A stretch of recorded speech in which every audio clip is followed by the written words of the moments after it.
Where I was before I came to Video Impact was quite lost, fairly overwhelmed, unsure about how to do any of it, although I knew I wanted to get some video out there because I'm working on growing the business. It's way more fun for me to be on camera than it is for me to try and write a blog or try and send out a weekly newsletter or something. So I was trying and had produced a few small videos. Man, was it challenging. And the results were quite, I would say, average. I really want to be extraordinary, and I'm working with extraordinary clientele. They're truly the outliers.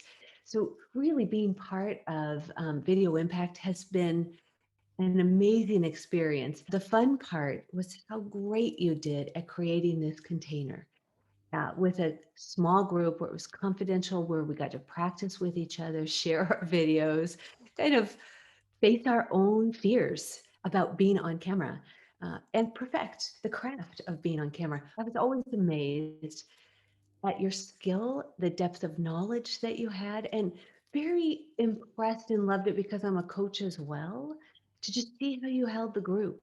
And when insecurities and fears came up, you did so well with giving this incredible depth of support. You were so generous with that. And the outcome has been phenomenal. I feel like if this is my journey on camera, if last week my Google Analytics report had me up 300% for how many visitors. And this week I was up another 284%. So every week I am generating more followers and more activity and more click-throughs, which before I was doing some social media posts, none of it was video, but man, it was steady. I'm embarrassed to say maybe for 9 months. I wasn't having much variance at all. And I've done a lot of videos directly to my clients or to potential clients. Those also have improved incredibly. I have a sense of clarity of what's my message and what do I want to present.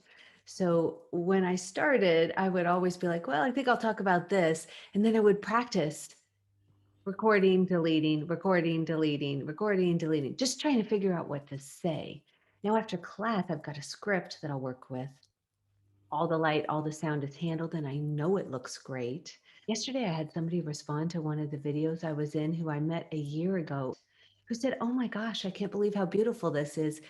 What a great message. I was blown away.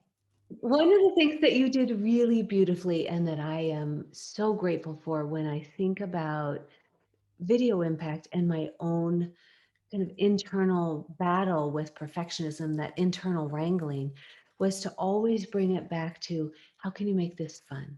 How can you make this pleasurable? How can you have joy in leveling up instead of making it this stressful task of, oh, I've got to memorize the script, I've got to do it.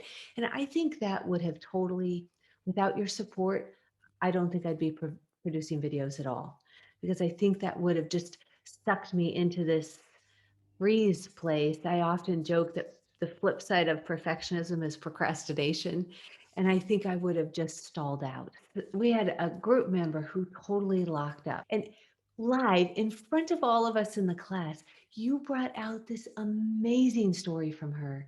And that was, frankly, I don't even have words for it. It was brilliant because she unfolded in this creative, beautiful way, told this story, sounded like the most amazing, well prepared thing anybody could have ever done with depth of feeling and authenticity. It was gorgeous. What I loved about that moment, which I hadn't ever expected, was it taught me in real time what creating a video from a place of pleasure would look like, which was delightful because prior to that, I was pretty much driven, working on memorizing scripts, showing up, practicing things. And then here comes a group member who was totally in the freeze, locked up by her own insecurity. And you did this beautiful thing and said, well, let's just try it, tell the story. And oh my gosh, I think it inspired everybody in the group. And I know for me, doing video after that, it clicked into place. That's the magic of having a group where these moments can unfold and everybody gets to witness them in real time. Like in a personal coaching session, nobody else gets to look in. So it was like, yay! I'm glad everyone could see this. That was definitely fun. One of the outcomes that's been fascinating and part of my own personal journey is how uncomfortable I was when we started class to show certain emotions. So one of the things we did is we played a lot with expanding our range of emotions and expression so that then when we come to the actual videos that we want to put out there into the world, we knew where our limits were and we could pull in or push out depending on what we needed. So one of the things that really came up for me was my discomfort with being angry. And so as you pulled those emotions out, it was interesting to see how much greater range I had in my ability to be in front of camera. Do you need to be angry on camera? No, but knowing that I could, or knowing that I can bring that emotion is really liberating and freeing. So I think it was helpful to be able to recognize I could bring all different kinds of emotions just with the intention of understanding myself, the depth of what I can bring and how I could show up. So you stretched us. So we had a comfortable stretch. And if it got uncomfortable and I was able to say, oh, I don't know about this, you always brought it back to, okay, how do we make this based in pleasure? How can you shift? Because typically I think I would have approached that with just push my way through it, total drive, just force myself to do it, but it would not have been fun. So this way I'm excited to move on and continue doing the video coursework with you. You just touched on one of the principles where the work with me is probably different than a lot of the traditional high motivational approaches, which is that I don't believe in pushing ourselves to the finish line, but actually not leaving the comfort zone, but expanding the comfort zone.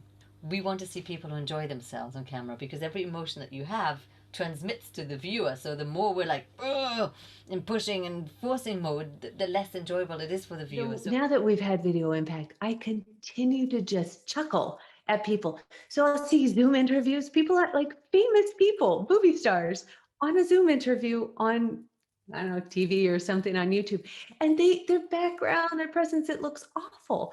I think, oh my gosh, anyone would benefit from this. My clientele who are impact leaders and run anywhere from 90,000 to 90 million to 900 million scope of impact leaders and what they earn.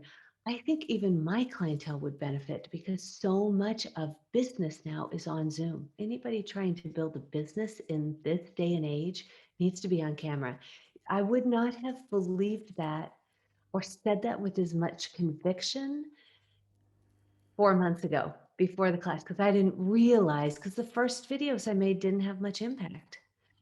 Now I'm seeing week over week growth and more business being driven to the website, my website, more people watching things on social media, more click through rates, which I know my message is getting out there.